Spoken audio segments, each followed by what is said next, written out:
Today's show is brought to you by paintyourlife.com. Text the word cognitive to 64,000 for 20% off your painting and free shipping. Be advised that this show is not for children, the faint of heart, or the easily offended. The explicit tag is there for a reason.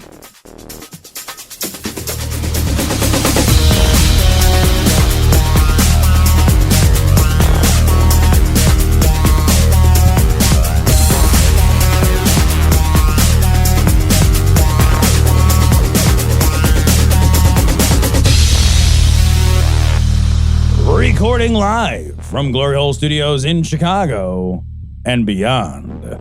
This is Cognitive Dissonance. Every episode we blast anyone who gets in our way. We bring critical thinking, skepticism, and irreverence to any topic that makes the news, makes it big, or makes us mad. It's skeptical, it's political, and there is no welcome at. This is episode 610. Cecil! Yeah. It's a big day. Is it?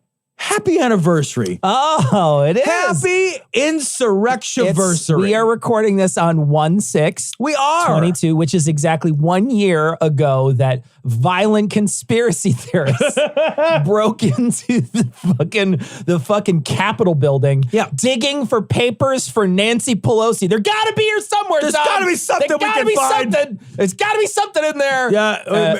Remember that wonderful day where on the Capitol steps, they erected a gallows to hang the vice president, Mike Pence, for doing his constitutional They literally duty. said out loud. Yeah. Well, only when they were chanting. Multiple times. And I think this is a quote, hang Mike Pence. And then they were gonna hang Mike Pence. They were gonna kill Pelosi. Well, they didn't say that. They eerily called out her name as they stalked the hallways. No. You're right, Tom. You're right, Tom. I'm overreacting. You beat one cop to death. Come on. And everybody's all worked out. First one's a gimme.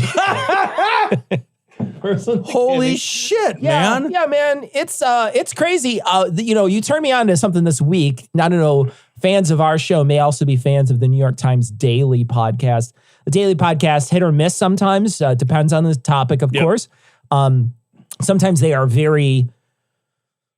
I feel like sometimes they are off. They miss the mark. But this time I think was really interesting. The first daily this week, it's a 3-parter on the insurrection. And the first one was a guy, a voice actor, 3 voice actors, basically reading the script of a guy who's being interrogated by the FBI who was caught. He actually turned himself in after the insurrection. He turned himself in.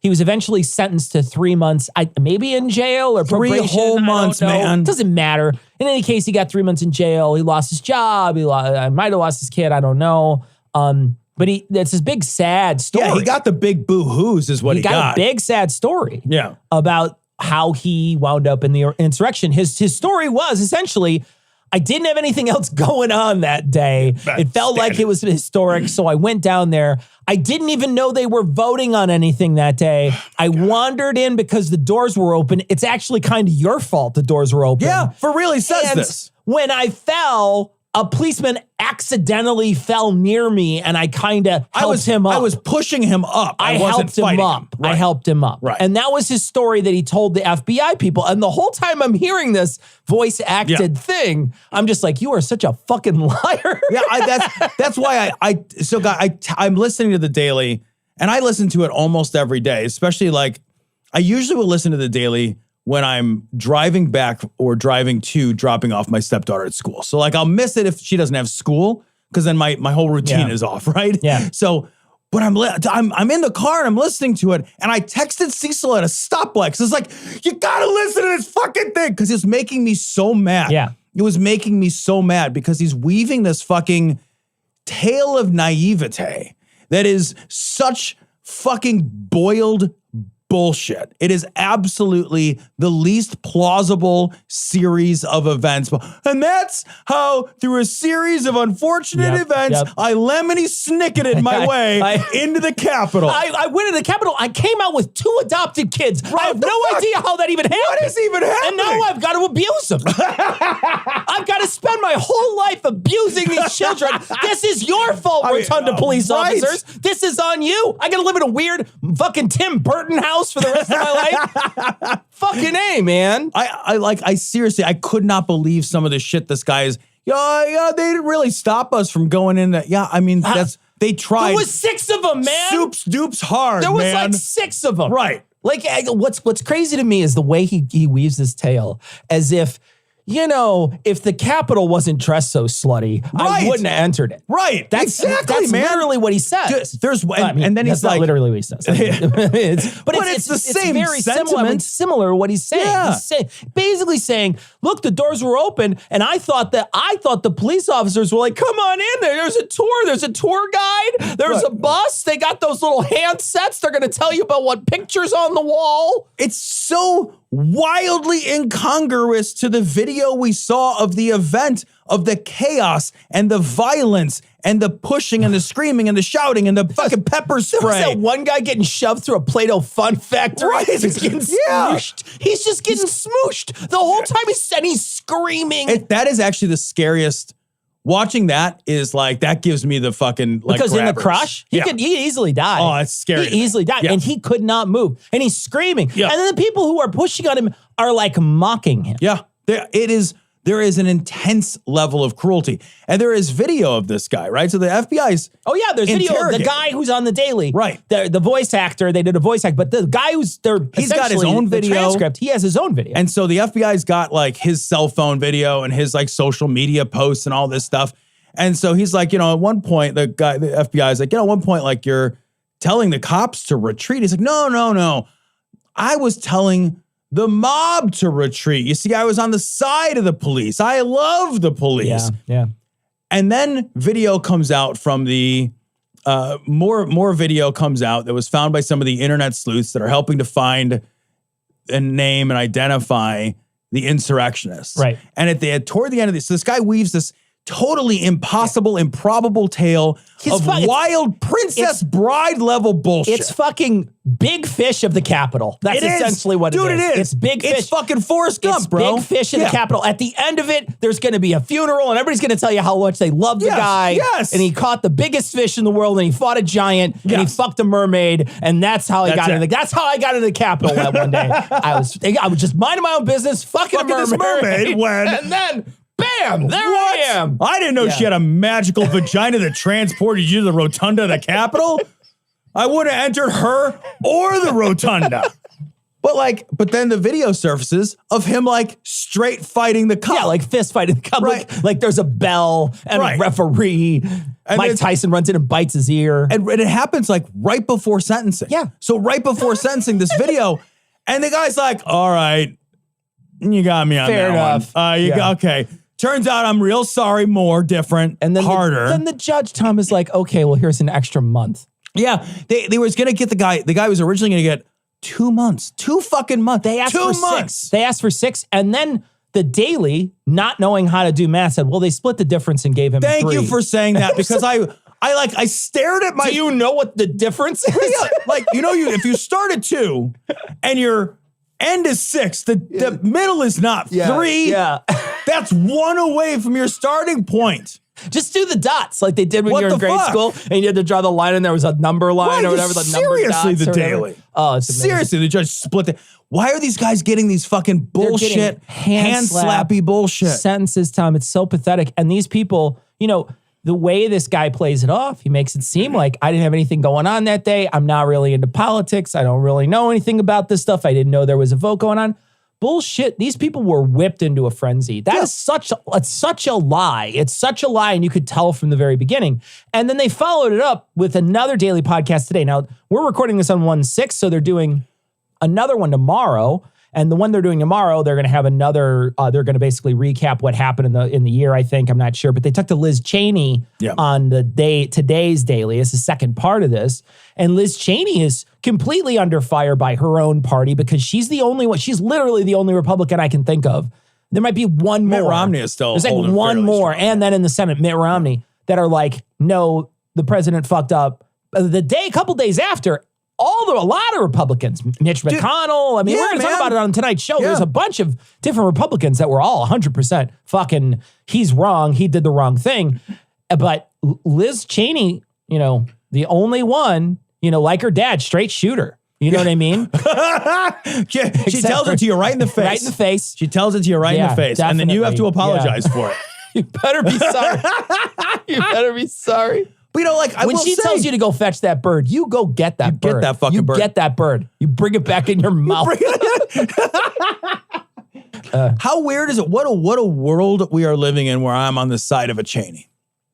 When I am on the side, when I am looking at my radio and Cecil, I'm thinking to myself, the only one right now that has a consistent grasp on reality is a Cheney. And what's crazy is you hear her talk, and I still hate her. Yeah, she's horrible. Like when you hear her talk, she's like, oh, and what I really want to do is focus on how Biden is destroying America and how the Democratic policies are going to destroy this nation. I'm like, lady, did you fucking see what happened on the 6th? Your policies did that. Right. You guys created that monster. Yep. So don't come fucking crying to me when your fucking Frankenstein fucking monster fucks everything up. And now you come to me and you're like, oh, yeah, no, I want to make sure I protect. You can't have both. You can't have it both ways. I still blame you for creating him. Absolutely. At least you're taking responsibility, though. And I'm okay with that if you'll take, but she's like the only one who's taking responsibility, and she's going to lose her seat in Wyoming, man. I know, man. And even that, like what she's trying to do is no true Scotsman Donald Trump. Exactly. He's not a true Republican. Because she wants her Republican Party, right? And what she really wants is a Republican Party that hasn't existed now for at least 5, 6, 7, 8 years, right? So she wants a Republican Party that's fucking gone. And when you got to look at politics always in the context of today. I think when you try to transport politics into a context outside of the present, it's a fucking failure.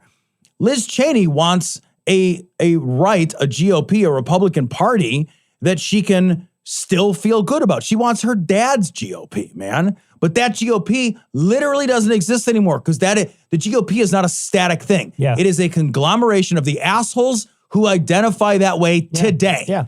It makes no difference. It's why I can't stand this like liberal Democrat shit or all the rest of that nonsense. Like all of it is constantly being redefined.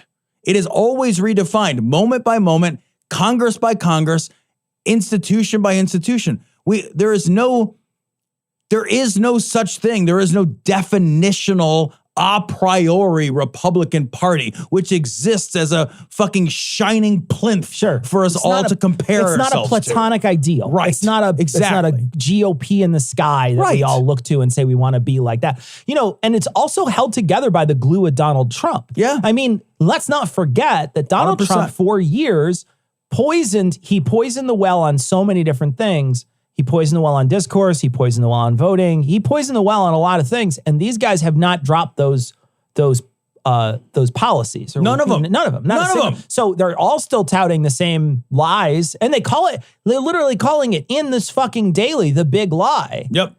And Liz Cheney is one of the few that is like, he did what he was supposed to do, which was take it to court. Which I still disagree. I think like, especially when you hear those suits that were being brought in, where they're like, there's fucking nothing there. They're like written on the back of like a fucking, like a Denny's placemat or whatever. And they ran it in and it's in crayon. Okay, I got to the middle of the maze and that means that I'm president now. You have to crown me. You have to crown me a Burger King crown or whatever. But it's just a fucking like they basically brought in all these bullshit. And different states are trying to sue other states. Like I don't agree with her when she said in this daily where she essentially says they went through all the right channels. They didn't. They tried to game the system is what they tried to do. Really hard. And it didn't fucking work. Right. Because there wasn't any of that. Like, look, we can either do the Electoral College where it's It's handled by the states, which is what we did. And all the states came back with like pretty immaculate audits after the fact. Yep. So we can either do that or we could do popular vote, because guess what, dude? You lost fucking both of them, man. You lost bad. You lost both of them. Yep. So either fucking way, you want to do popular? Let's do popular. You want to do it the other? Because we can just forget about the states altogether and just do popular. I'm down. Let's do it. I'm fucking down. But the thing is, what they want is they wanted to go back and do it the House of Representatives way. Yep. And if they do it the House of Representatives way, they would have got Donald Trump in office. Because if they would have got it back to the House of Representatives, then the House would have done what. Because even though they controlled the House, they still wouldn't have had the ability to flip those states that would have given him those electoral votes, because they do it it's like a weird fucking risk board thing they have to do. I don't even know. They have to tell mom to bring down egg rolls.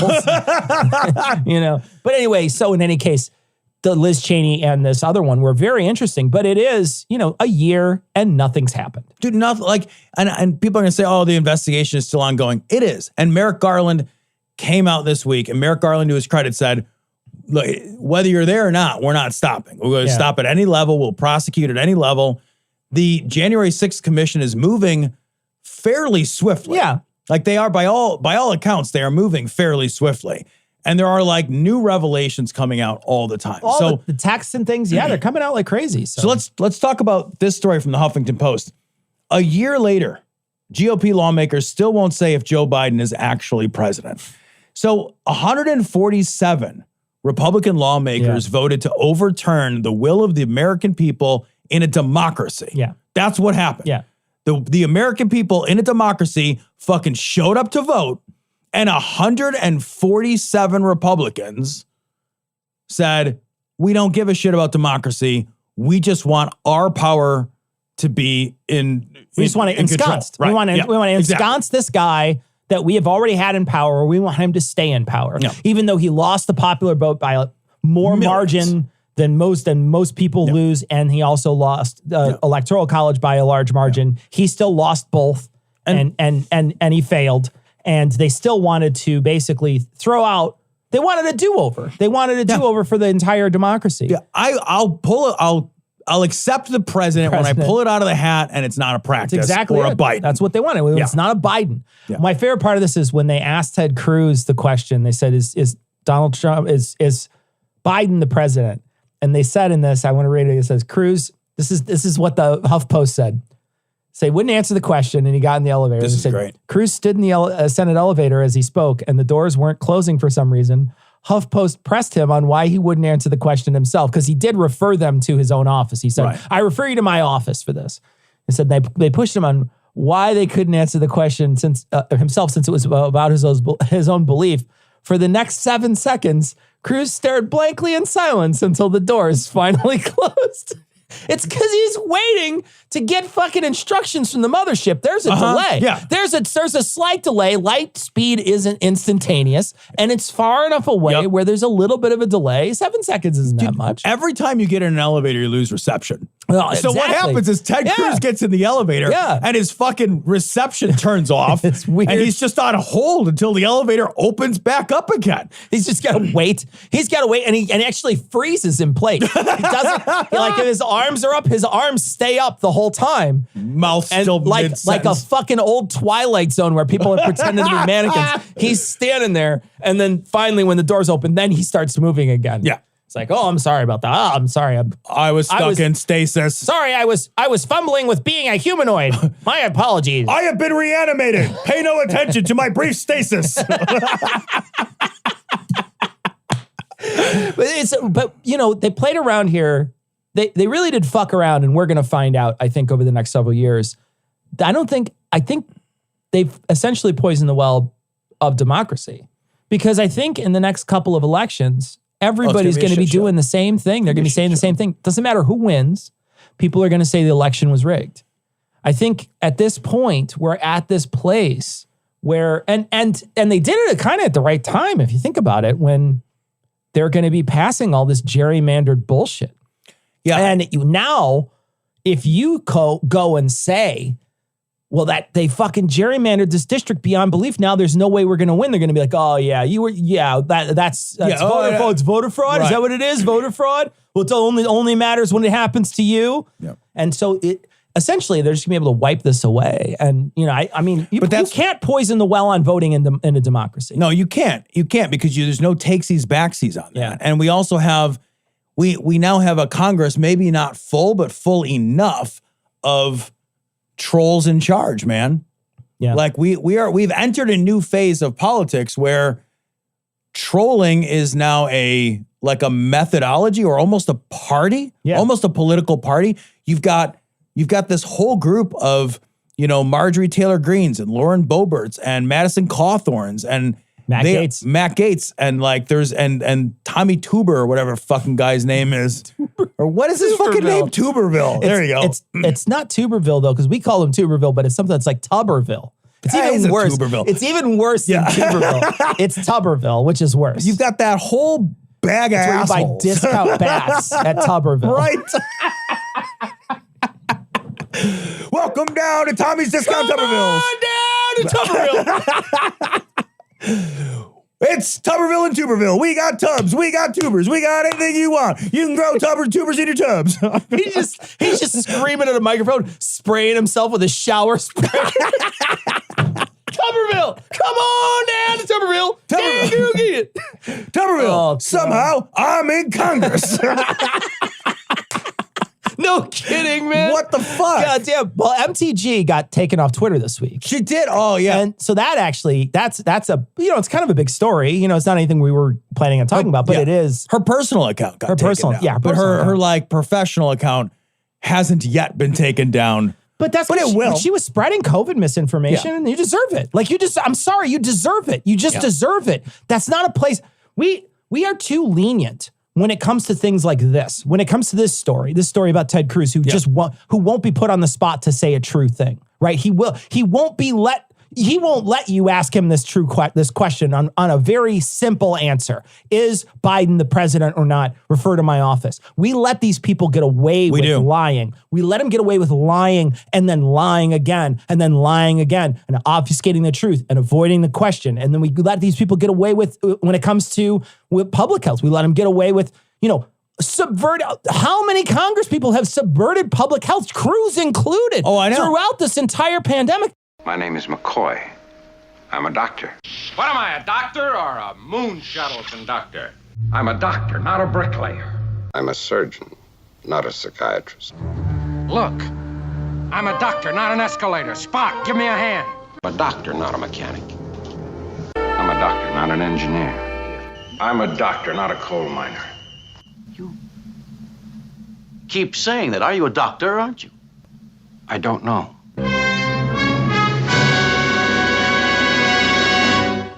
So I thought this was great. This is from the FFRF, the Freedom from Religion Foundation. Retract dangerous anti-vax religious advice. So I want to read what Senator Ron Johnson, and to be clear, Senator Ron Johnson's from Wisconsin. He gets a lot of credibility because he's got a doctor in front of his name. He's a fucking eye doctor. Okay, all right. I'm not saying there's anything wrong with being an eye doctor, but I'm saying that he's not an epidemiologist. Sure. Right? There is not an epidemiologist in Congress that I know of. Yeah. So, we specialize. I have learned over the past fucking year the hard way that, if you don't go to a specialist, you're not talking to somebody who knows what they're fucking talking about. Yeah. Adjacent expertise is not relevant. It's just not. You wouldn't go to a cardiologist to get your kidneys looked at. Yeah. So you don't go to a fucking eye doctor to ask them about the fucking epidemic, right? So here's what Senator Ron Johnson had to say. On Monday, January 3rd, he appeared on the Vicky McKenna show. And after downplaying COVID-19, asked listeners, why do we think that we can create something better than God in terms of combating disease? What the fuck? So he's talking about the vaccination versus natural immunity, right? Well, motherfucker, here's the thing. Here's the reason we think we can do that. One, because vaccination is better than natural immunity. It's better, just better. Right? Yeah. And it's better in two ways. One, it's better because it creates a stronger antibody response and makes you less likely to be sick. But most importantly, you don't have to get sick in the first place, you stupid motherfucker. You don't have to go through the actual sickness. Right. And you can get immune from it. What? It's it's superior in every way. Why not just let everybody have smallpox? Well, I mean, why even get rid of smallpox? We really should just let natural immunity take care of smallpox. Well, it doesn't. Well, and then just the idea that you would say that and be a doctor. It's why would you prescribe someone eyeglasses then? Right. Why wouldn't you just let them see the way God intended them to see it? If they walk into a wall, that's on them. Dude, why have that's doctors a blessing at all? from the Lord. The Lord wanted you to be a fucking boss-eyed asshole. Like just what? The Lord is what is. I mean, why have a Band-Aid? Right. Why even make a Band-Aid? Why clean a wound? Why do any of that? Right. Yeah. Why move at all? Yeah. Just like the Lord should provide. Yeah, absolutely. I'm just going to fucking lay in a heap and hope that Jesus pours Doritos in my mouth. Why have cars? Why do I don't need cars. I have feet. I have fucking feet to go wherever I want. I don't need a plane. I can swim. I mean, this is the dumbest argument. Yeah. You use technology and other things to make your life better all the time. And even religious people would look at this guy and say, no, that's not like the people that I know that would argue against this if they were religious would say something like, God gave you the gifts to overcome this obstacle. You know what I mean? Like that would be their argument that they, and even though I still think it's a bullshit argument, right? It's better than what he's saying. Isn't it like a favorite refrain of the right to say some version of God helps those who help themselves?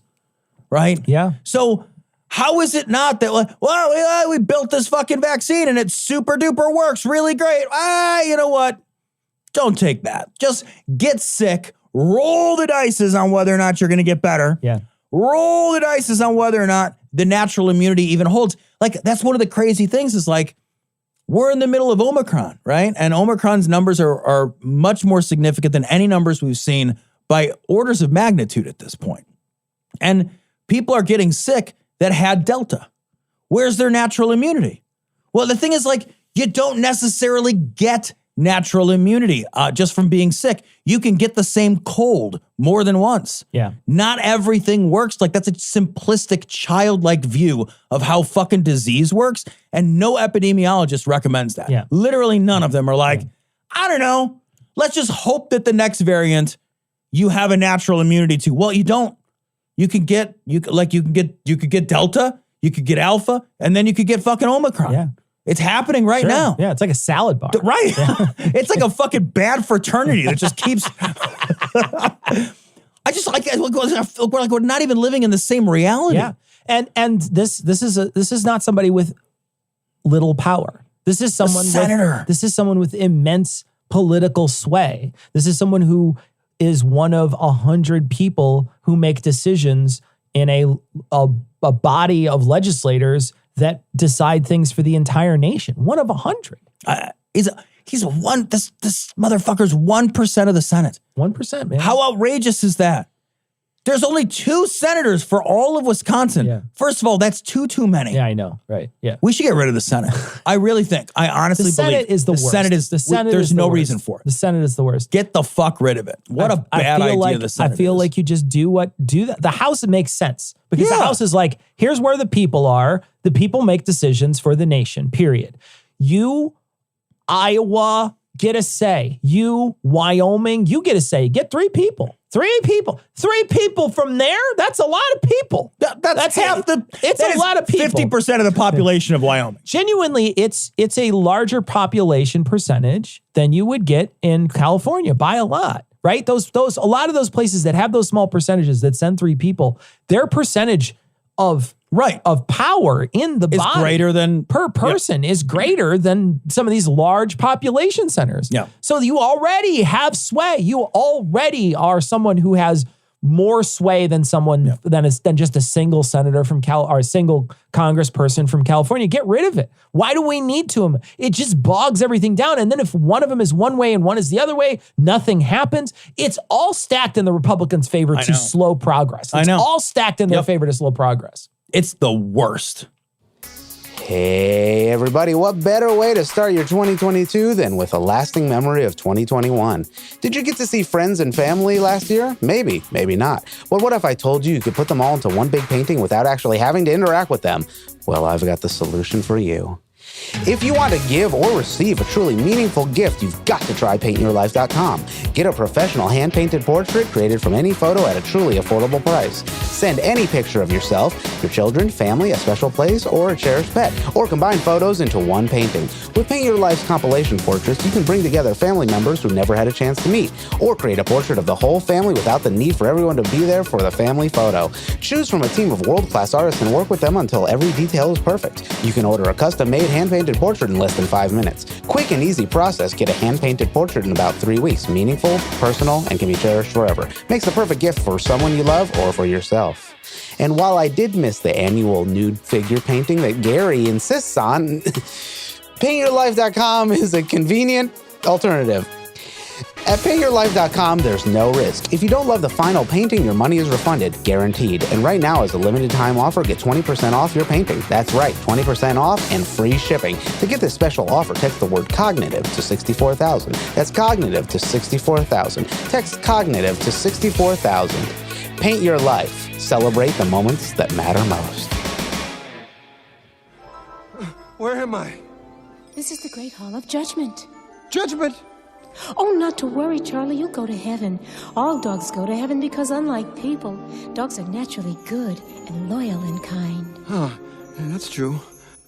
This story is fucking unreal. It's everywhere, and I can't even believe it. It's from LGBTQ Nation.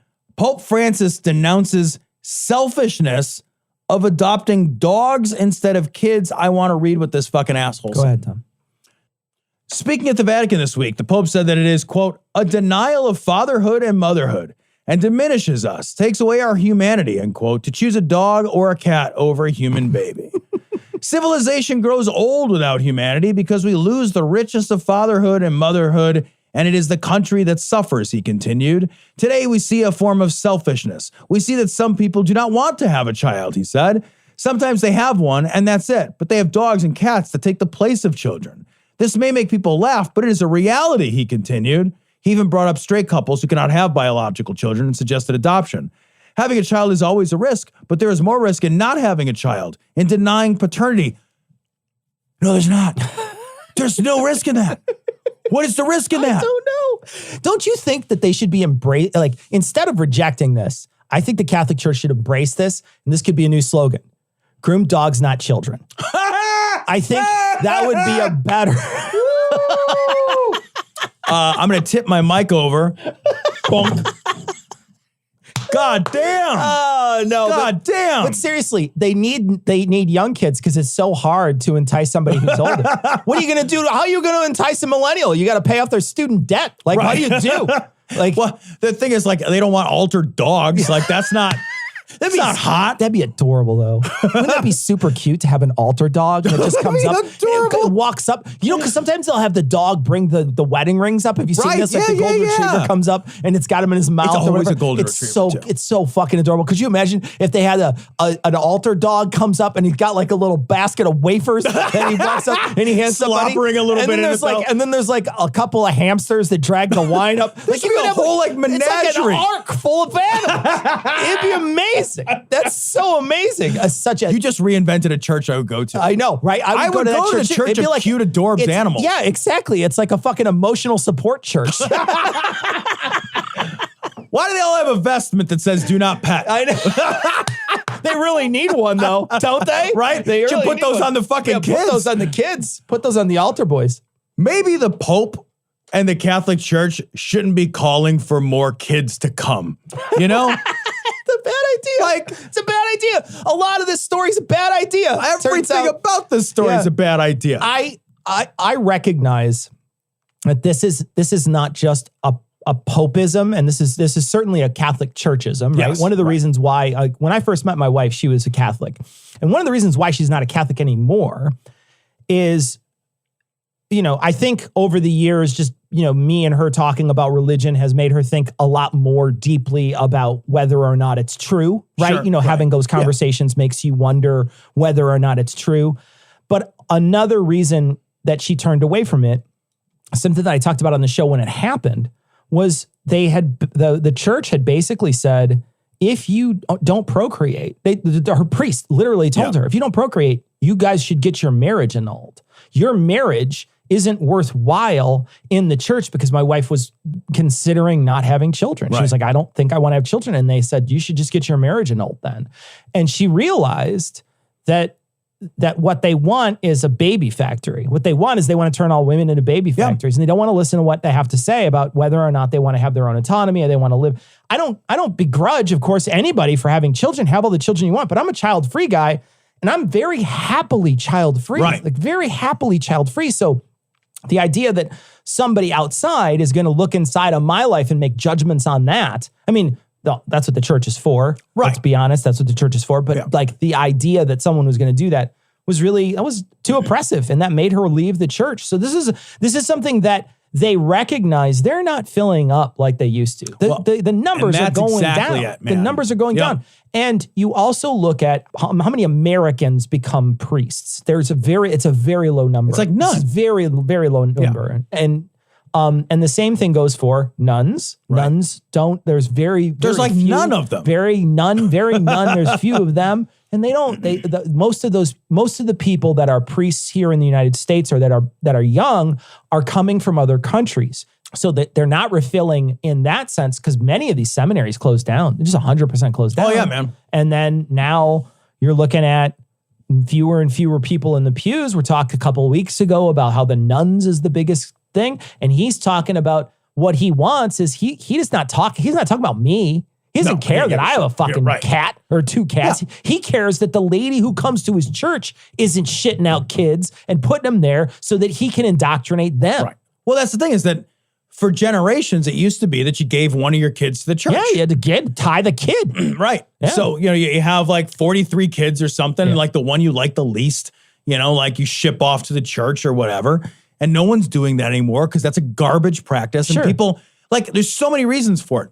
Women have fucking birth control now. Yeah. So they're not just like constantly having kids. And to be frank, glad to get rid of a mouth to feed and hand it to the church, because at some point, 8, 9, 10, fucking 11 kids is really fucking hard for a bunch of poor people to try to raise. That's a reality in many places. Sure, absolutely. Right? So, but when people become more prosperous, when women become more autonomous, when women have bodily autonomy over the reproductive system, all of a sudden the church is out of priests, man. Yeah. And of course they are. It's an outdated, outmoded, ridiculous sex ring organization. Yeah. Nobody's interested in it. No young people are like knocking down the fucking doors, super excited to go to Catholic fucking church. Well, and you're absolutely right. Like they've handled every single scandal the worst way possible. Yeah. Throughout the entire history of the organization, they've handled every single scandal in a way that is shameful. And so, why would you want to go? I know Catholics. I know hardcore Catholics that don't go to church anymore. Yeah. And they don't go to church anymore because of this stuff, because of the scandal stuff that's happening. Because more and more and more, you're finding out that these priests diddled kids. And that's coming out more and more and more. And you're hearing about it. And it's not just in one place. It's all over the world. It's an epidemic of sexual assault on children in the Catholic Church. Yep. And so these people that were hardcore Catholic their whole life, they're now like, I don't know that's the same organization. Roll into that the blatant misogyny of the church, which devalues women's voices throughout, doesn't give them the same level of care or level of concern that they do the male voices. And where do you go eventually? You're an outdated system. Like, you were great. You're probably super great and killing it, 400 or 500 years ago. Yeah. But in the last 100 years, it's been an absolute nosedive, and it deservedly should be. Yep. And here's the thing, man. Dogs and cats are easier. Oh my God. They're so much easier. Super easy. And they're not a responsibility forever. Super easy. That's all I'm saying. It's way better. Once in a while, you got to clean up something. But I'll tell you what, a cat, when you bring it home, goes in a box. Day one. What do you got? 4 years before you could teach a kid, 3 years before you could teach a kid to shit in a toilet? Come on, that's a long time. I've never changed a cat's diaper. Although it'd be pretty adorable, it admittedly, would be because you'd have to have a hole for the tail. It's like the hats for the donkeys with the holes for the ears. It is. Also, like, I'll consider this shit when all the fucking adopted kids are adopted. I know. I know. Like when there are no more fucking orphan kids, then let's talk about like maybe changing it. But like, there's plenty of kids that like just don't have a fucking home. Sure. Yeah. The solution isn't like have more kids. Yeah. I wonder if you're an adoptive parent, if you can be like one of those people who yell at other people that have kids, like the people who yell at people who buy dogs or whatever. I wonder if you could have like a little. Oh, yeah. A little, why did you rescue? Why didn't you rescue a kid? You should have rescued. Did you go to a shelter for that kid? A shelter for your kid. I've never seen you act. Oh, really? Ta-da! I've been lying the whole time! Oh! Good, you admitted it. That was acting. What I just tried right there was acting. I said I was lying and that wasn't even true. That was acting. All right? So, I'm good. How are you feeling about all of what I'm doing? Did you like that? Did you think that was good? Tell me I'm good. Tell me it was good. Tell me I'm good. Tell me I'm good. Tell me that was good. Tell me I'm good. Tell me I'm good. Tell me I'm good. Tell me I'm good. Tell me I'm good. Tell me I'm good. Tell me I'm good. Tell me I'm good. Thank you. Is it that hard? What is happening? This story comes from Huffington Post. GOP group calls out Trump's enablers in Congress by name in scathing Fox News ad. What I love about this ad the most is where it's being aired. This is being aired on Fox and Friends, Tucker Carlson, and Hannity. And here's the ad. I'm going to play it so you can hear it. The president bears responsibility for Wednesday's attack on Congress. President Trump is responsible. I just want to say that was McCarthy who said that a second ago. So you know right. That was McCarthy. And then you can hear the turtle Mitch McConnell here talking. For provoking the events of the day. The president's language and rhetoric crossed a line and it was reckless. That was Kang the Conqueror who said that. The president needs to understand that his actions were the problem, not the solution. This is the cost of... I don't know who Representative Mike Gallagher is, but that's of Mike Gallagher. That's who's speaking right now. So the last was Lindsey Graham right before that. Now this is Representative Mike Gallagher who's talking. I don't know Mike. Telling thousands of people that there is a legitimate shot of overturning the election. They told the truth. Why won't they now? Accountability.gop is the what's on the screen now. And this is something we alluded to in the beginning, but really many people were talking out about. I mean, I don't know if you remember, but Mitt Romney, the day of, came back and he had written a speech and was just on fire attacking Trump. And then the next day, Mitch McConnell went after Trump. Everybody went after Trump, and then they changed their tune. Yeah, I think what these cowardly motherfuckers were and always do is they're always trying to read the room. Yeah. And they're just shifting to wherever they think the wind is going to blow. You're right. So I think January 6th happened and they're like, holy shit, the people are not going to stand for that. We've got to condemn it. We got to get out here. You know, people are going to turn. This is going to be the thing. This is going to be the thing that breaks Trump. So let's make sure that we divorce ourselves from this chaos and this mess. And then when inexplicably it didn't have any effect on Trump. Yeah. Or his like popularity among the fucking credulous dipshits and the fucking brainwashed assholes who continue to fucking roll their fucking trucks around, let's go Brandoning their way through their lives. They read the room again. Yeah. And they checked the way the wind was blowing. And now they're just like, but they're such fucking hypocritical cowards. These are human opinion polls. Yes. That's what they just walk around. They have no real convictions of their own.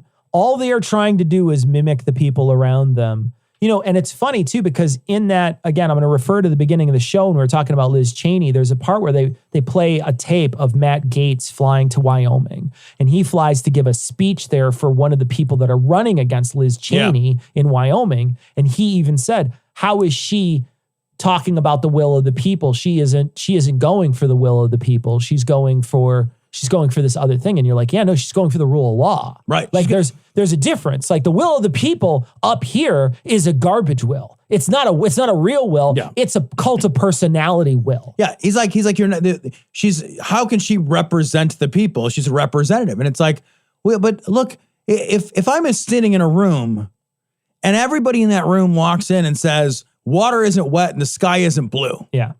it does not change the fact that water is wet and the sky is fucking blue. Yep. Some things happened. Some things are true. Trump has convinced a huge segment of the population, Cecil, that if you just say it enough and forcefully, that true things aren't true, that things that happened didn't occur, that, you know what I mean? He did it. You saw it in the very beginning of his presidency. You saw it when he declared that he had the biggest crowd that ever was, and he didn't, and he just kept saying it anyway. And then fucking Charlottesville happened, and he just tried to repaint that entire narrative and just tried to say different things, like louder and more. Sure. And I think we're at this incredibly, and I don't want to overstate it, but I believe it. I think we are at this wildly existentially dangerous place in politics, in our country's history, in our world's history, in our social history, where if we allow reality to become defined by the strength of the voices who scream it at us, we are fucked and we never get it back. We'll never be okay from that. And the problem is that we don't have a way to silence liars. And when somebody lies, we need a way to stop them and be like, no, that's a lie. There's a difference between opinions, right? You can have those differences of opinions, but to say a lie, a blatant lie, you're like, no, the evidence says that's not true. So you can't say that anymore. You just can't say that. That's not a true thing. You cannot lie. And I don't know how to fix it. And what happened is that up until that point, there was a public shaming where people would be like, oh my God, can you believe that guy lied like that? And you get called out on it and there's a public shaming. It never affected Trump for a second. He never lost stride. He never looks back and he never pays attention to the people who are trying to shame him for lying. He was caught, what did they say? It was tens of thousands of lies he made while he was in office. He drew magic marker on a national weather survey map. I know. He drew magic marker just so he wouldn't be wrong. So his lie could be real. He's a liar. And the problem is that people let that happen, and the right sees it works. They see that it works. They see that it works, and they're not going to stop using it. Yeah, that's what I was talking about before. It's become this like political party or this political strategy where trolling has become, I really think it's an extension that is so fucking dangerous. Like I can't think of anything honestly more dangerous. Look at how it's shaped the pandemic. Look at the fact that we still have a pandemic. Yeah. Look at how it shaped all of that. And it shaped the election. It shaped the pandemic. It shaped how people viewed the BLM marches. It shaped all that everything, stuff. It shaped everything. And it's going to continue to do it. And I think the problem, I think this is also tied into some problems with social media. So because social media amplifies those lies, and it amplifies those lies over and over and over and over again. And, there's been studies that show that the more you hear something, whether it's true or not, the more you believe it. Yep. And so, you can run into some real problems amplifying those lies over and over and over again. And I don't know the best way out of it, but I know for sure that, calling these people out in this ad, this isn't going to do anything. I know, but it feels good. Yeah, it feels good. It does. I don't think this ad will do anything. I think we need 1,000 ads like this. I think when somebody like Ted Cruz is sitting in front of a journalist and refuses to answer a question, the journalist just say, we don't need to have an interview anymore. You're dismissed. Yeah. We should treat them. They should not get airtime if they're not going to be serious. If they're not going to answer questions, they should be dismissed. I'm sorry. No, I'm not going to have you on anymore. Yeah. You remember when we had that crazy fucking Republican atheist lady? Yeah. And you hung up on her. I did. Yeah. Because she wasn't a serious person worth spending time with. She was not a serious person. And that's why we hung up on her. She blamed George Soros for science or something. Right. And I was like, that's fucking stupid. bonkers. You're an idiot. I hung up on you. Journalism needs to hold people to account. Yeah. And if they refuse to be held to account, journalism needs to refuse to give them the time of day. Yeah. That's it. That's it. The Marjorie Taylor Greene thing we talked about earlier, like she got kicked off of Twitter on her personal account. And I think that was intentional, right? She had five strikes before she got kicked off, but she gets to keep her congressional one. Thank you. She loses her personal one. So what she gets is she still gets access to Twitter whenever she wants it. And then she also gets to be somebody who gets to go to Telegram and Signal and be the martyr who got kicked off of Twitter. Got kicked off, yeah. It's all winning for these people. Yeah. If truth is something that we are willing to sacrifice to a narrative of convenience, we are absolutely boned, man. Yeah. And like the institutions of power are our institutions of journalism. They're the Twitters, they're the Facebooks, they're the Fox News and the CNNs. They're ads like this. Like, we need to keep showing people their own words. Yeah. And every time someone talks, like, I'm sorry, this is what you said. Yeah. If you don't address this, this interview's over. Yeah.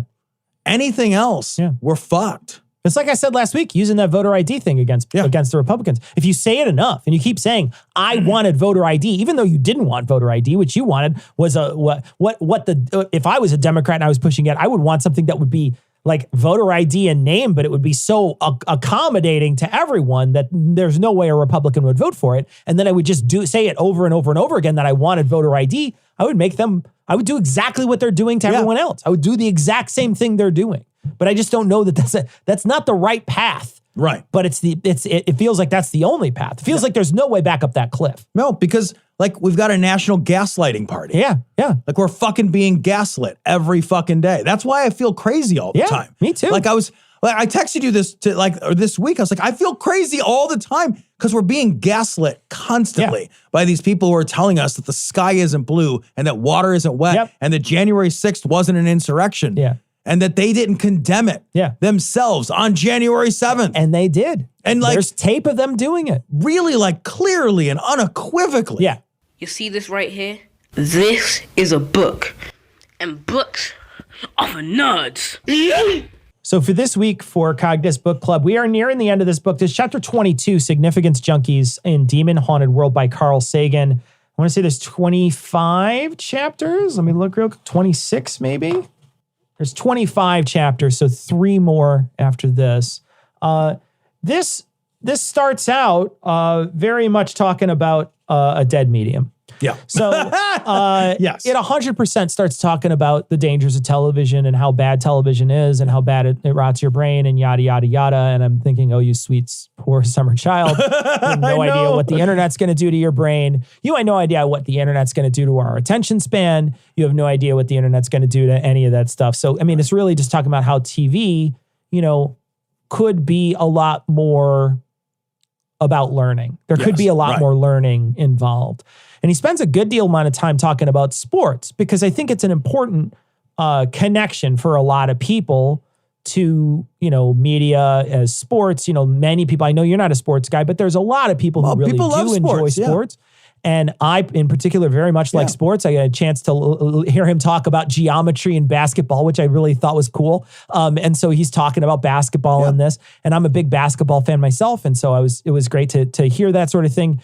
And talking about, how people sort of intuitively understand some of these very complex ideas like statistics and, geometry and all this, it's drag and, when you talk about in football, how you have to lead people and how they understand the acceleration and all, there's all these very complicated things that you need to understand in order to do sports well. And then to commentate it, you could also talk about it. But I think he also should understand that, most people are there to just watch a big hit or a big play. They're not there to learn something. Right. And he really wants to try to turn television into something that we should learn about. And so he spends a lot of time in this chapter talking about pretty much a dead medium. I mean, but when was the last time you sat down, to watch TV at a scheduled time? I know that, it's a silly thing to think, but when he was writing, that's what you did. The only way you could get around that was like programming your VCR to like come on at a certain time and go off at a certain time, and you had to have it perfect and whatever, and you had to like set up the timer, and you never trusted it. You never trusted it. You always had to walk back in and be like, "How's it going? Okay, it's recording." Right.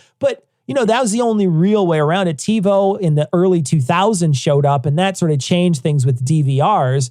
But for the most part, when something came on TV, you sat down to watch it. Yep. Tuesday night was Dallas. You watched Dallas on Tuesday nights. I remember The Simpsons was on Sundays at 7:00. Yeah.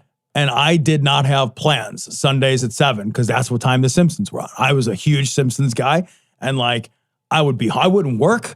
Like you watched The Simpsons. I'm watching my shows. That was your thing. That was my thing. Yeah. And then, what happened later was, we gave ourselves those options to get away from that sort of thing. And so now, really television was what you were put in front of it and you saw what was in front of you. Right. And now it's you choose your programming, but that's essentially the internet too. I mean, the internet lets you choose your programming too. You go to these places. I go to YouTube. I search for videos on YouTube about things I'm interested in. Right. I don't just although I know that function is there where you can just browse and look for other videos and similar videos and things like that. But I go and search for what I want, and that's what I do on TV too. I search for what I want and I record it. And so but he's very much talking about this medium and how it could be better. And I was thinking about the sports thing because, my family, for example, we're exclusively on demand. So we only have streaming services. But so many people watch sports. That's the only way TV remains relevant, right? Sports, TV is like sports. That game is on when that game is on. Yeah, you could watch it later, but you don't want spoilers. You don't want someone to drop the game. Like if there was going to be any, and this is the part where I'm going to bag on Carl for a minute. If there was going to be any way to interject science and the love of learning into television, it would have to be integrated into live sports programming, right? Otherwise, we're now in an on-demand world. Yeah. And people have to demand it. Yeah. And what I think Carl fundamentally doesn't understand about people, Carl has a tremendous love of learning as its own desirable thing. He's got a wonder about things, about everything. I believe from reading this book that he overstates the general populace's love of learning to learn. His mindset, in some ways, he thinks is ubiquitous. Yes. And I don't think his universalization is accurate. Yeah. I think kids love to learn in general, but I think they love to learn when it feels like play. I think people like to learn when it feels easy and comfortable. And then there are some people like Carl and many other people I know personally, but many people I know are very much the opposite. That they're not looking to spend their time being challenged, doing difficult things, seeking out that which is, I don't think people are that into it, man. I think we sneak learning into things. Yeah. And that's how a lot of educational shit happens. And I think that's why a lot of messages are really dangerous because most of us get all of our messaging accidentally. And that's how we get all of our learnings. Yeah. And we learn the wrong things. Yeah, accidental stuff's really bad for you. He spends a little time talking about some of those mystery shows from back then. And again, like unsolved mysteries and stuff. And I stop myself and think, man, you would be appalled. He would be genuinely appalled. Could you imagine him watching Ghost Hunters? Oh my God. Could you imagine him watching the cryptid guy screaming the yodeling at fucking Sasquatch or whatever? Yep. And watch any of those shows and listen to the language that they use. There's never a moment of doubt in any of those shows that those things exist and that those things are real. Yeah. And even in the Ghost Hunters shows, they've stolen the Mythbusters format where they'll go into a quote unquote haunted place and they'll walk in and then they'll say, oh, that door was open and that's what blew that thing. And then they'll put a busted on the thing so that they're saying in some ways that they are busting. So they're creating some credibility. They're creating credibility, but they're still walking in there 100% credulous, believing in spirits, believing in EVP. They hear an EVP and that to them is, if they hear anything on an EVP, a mouse can fart on an EVP and you turn that up and it sounds like fucking a demon. It sounds like a demon from hell. And it's just and they will say, oh, that's perfect. That's ironclad. And your brain does this thing too when you watch those.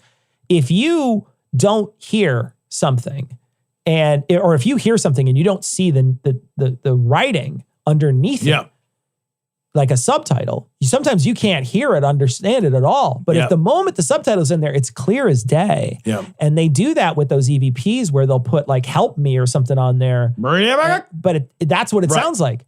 But it doesn't, but instead they're saying, help me. And they'll be like, but that's not what, it doesn't sound like that at all. It literally sounds nothing like help me. Turn your face away from the screen and try to figure out what it's saying in comparison. But it's just static and a smashing sound. It doesn't do anything. at the end of this, he talks about what would be fun TV shows, and I think that they would be fun TV shows for Carl. I think so too, I think man. They'd be fun TV shows for Carl, but I thought about these, and I was trying to think about these. I was trying to think about these in a YouTube world, and I was like, would any of these be good YouTube channels? Dude, hold on a second. Carl Sagan looking at YouTube would fucking kill himself. I imagine. So here's a short list. I'm not going to read them all.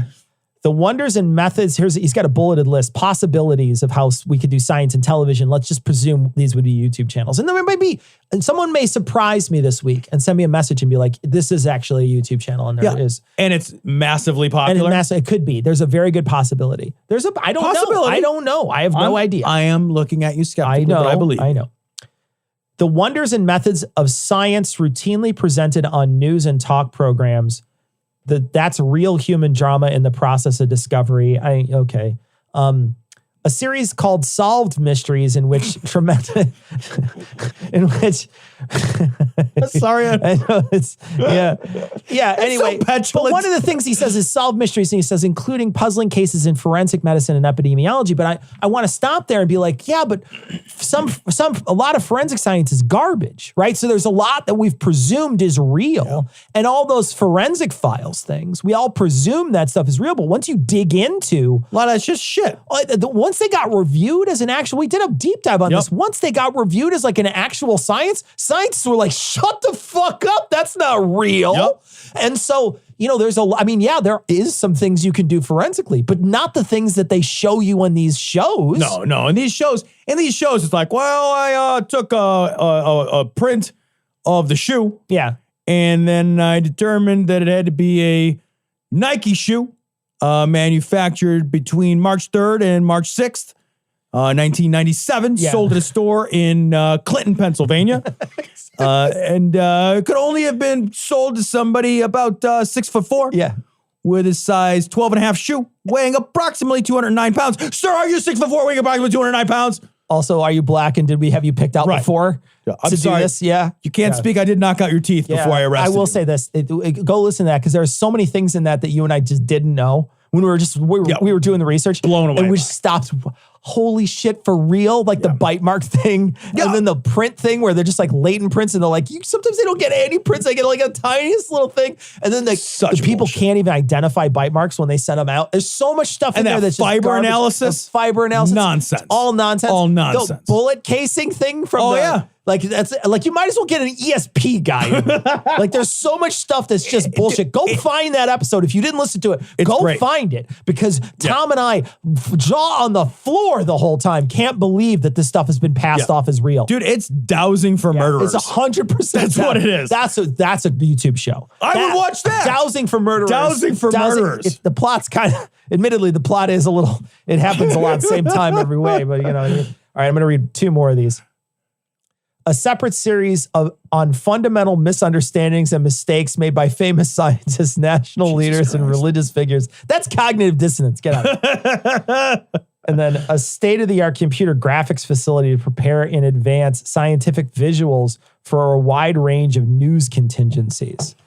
He has, and there's more than that. I mean, there's a whole bunch, but he talks a lot. It's very idealistic. This whole chapter, super idealistic, and very much, I felt like patting him. I was going to pat him and be like, bro, I'm with you, man. And I was with him back then. I will tell you, we read Neil Postman's Amusing Yourself to Death together. We read a couple of other different books together. And you and I, that there was anti-advertising magazines you and we were involved with a little bit. And then there was a lot of things back then that were very countercultural. Like, like Kill Your TV was a thing. Right. Like that was a thing that a lot of people talked about. And so I think back then, and when Carl wrote this and I read this, I was down.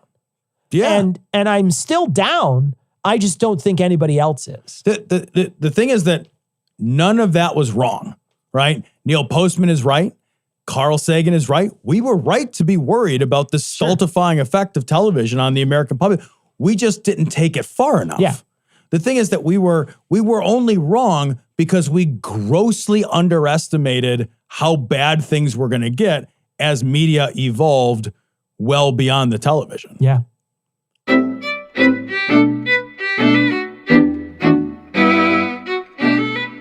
So we would like to thank our patrons. Of course, we'd like to thank all our patrons, but we'd like to thank our newest patrons.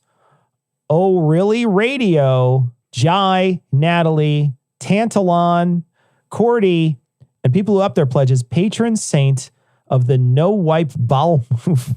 Jesus. I mean, good Lord. Those are awesome. I just want to say, patron saint of the No Wipe Bowel Movement, we should have a patron mixer one time so you could meet bowl of piss water. Thank you guys so much, though. Genuinely, really thank you. And we wanted to let people know that this last couple weeks ago on stream, we did an Ian commercial review. So if you like Ian's commercials, we did a review of Ian's, like half of Ian's commercials that were in a bracket, and we had the audience pick which ones won. And we basically did a whole bracket of his, a whole half bracket of his commercials. And we're going to be doing it again upcoming on the 27th. We'll let you know as time goes on. Also on the 20th, upcoming on our live stream, we're going to be doing Ian's review. His performance review on live on the air that you guys can interact with. We're going to put things to chat. I'm going to have a bunch of straw polls that people can vote on. It'll be a lot of fun. So come join us on the 20th for that. The 27th, we're going to be doing the second half of Ian's commercials. So if you like Ian's commercials, show up, hang out with us. The streams are a lot of fun. We're having a blast. A lot of people are really enjoying them. We're having a good time. So come check them out. They are every Thursday night, 9 p.m. Central Time. That is on Twitch, on YouTube, and on Facebook. And if you miss them live, you can watch them on YouTube after the fact. Yeah, and on Twitch too for like a week. So you can watch them there. And on Facebook, I think they live on. So, give them a watch and you guys can still comment. We'll still read your comments. So on this week's episode notes, so if you go to dissonancepod.com and you click on this week's show, this is 610.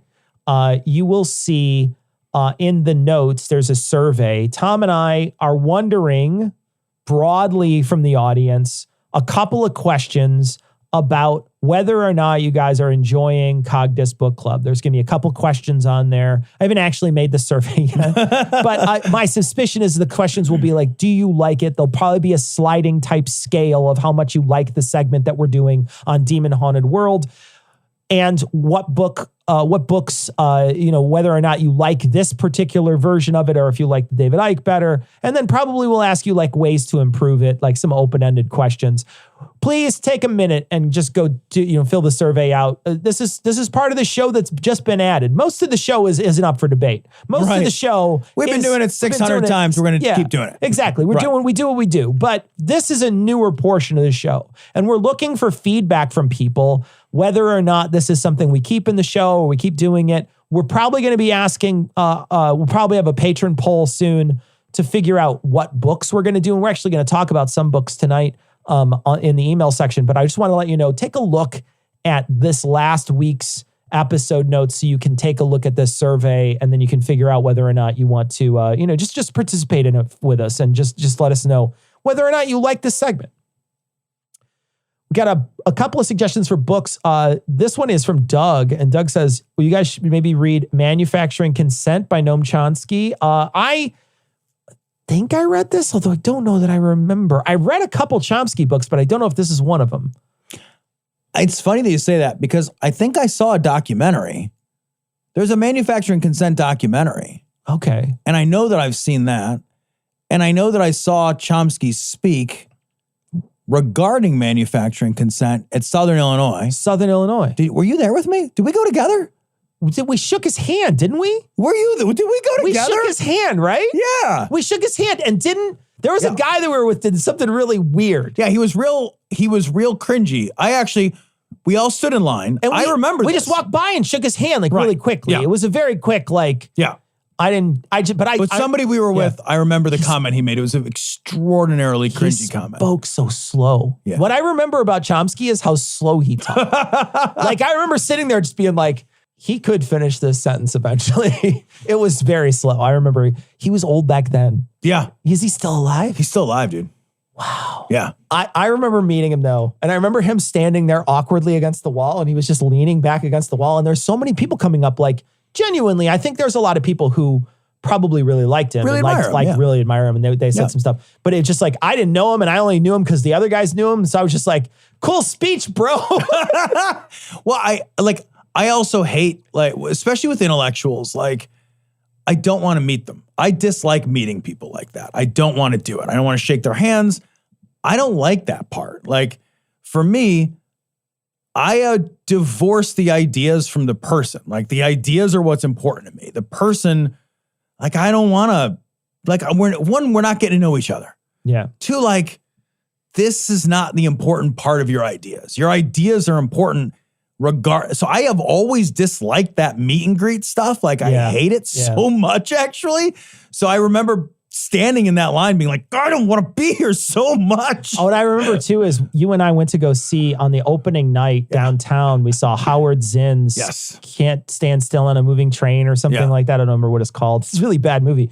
But it was a movie that we thought, because we had read Zinn's People's History. And we were both like, wow, there's a lot of stuff in here that, you know, is out of the history books. And it just felt like such a groundbreaking work for both of us. We went to go see it, and it's all this cult of personality. I remember you asked the question and they're just like, yeah, we like him.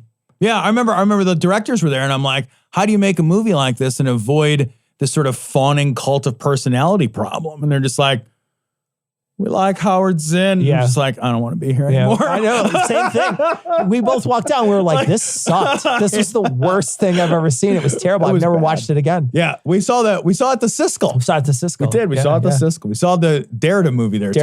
I hated Derrida movie as well.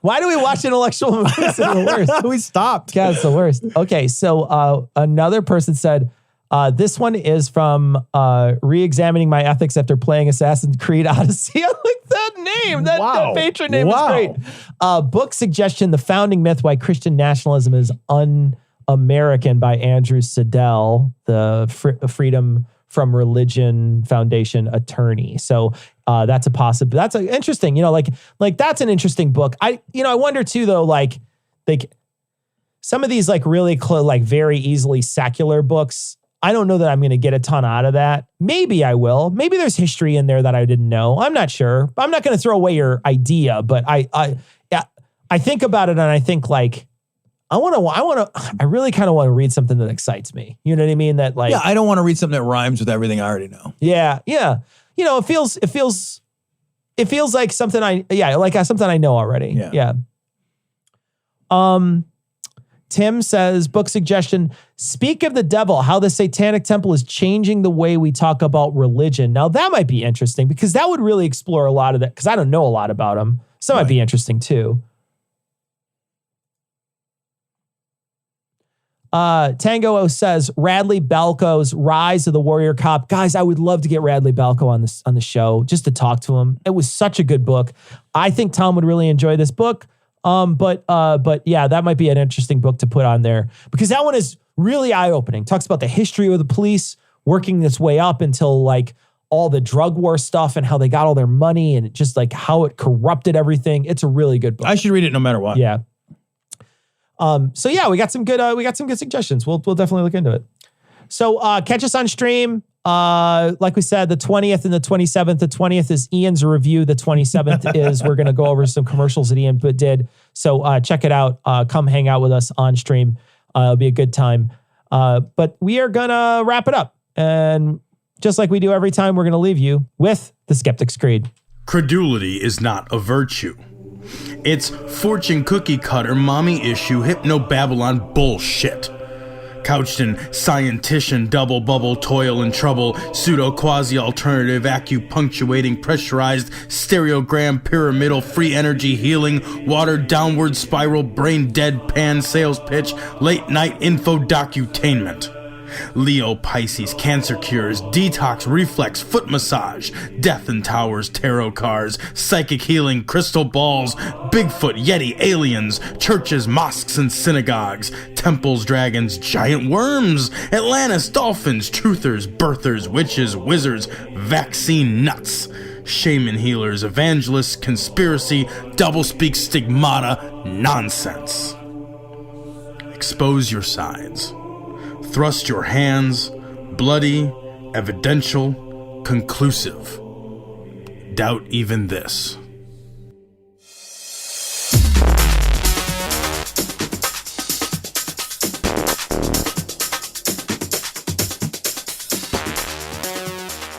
The opinions and information provided on this podcast are intended for entertainment purposes only. All opinions are solely that of Glory Hole Studios, LLC. Cognitive Dissonance makes no representations as to accuracy, completeness, currentness, suitability, or validity of any information, and will not be liable for any errors, damages, or butthurt arising from consumption. All information is provided on an as-is basis. No refunds. Produced in association with the local Dairy Council and viewers like you.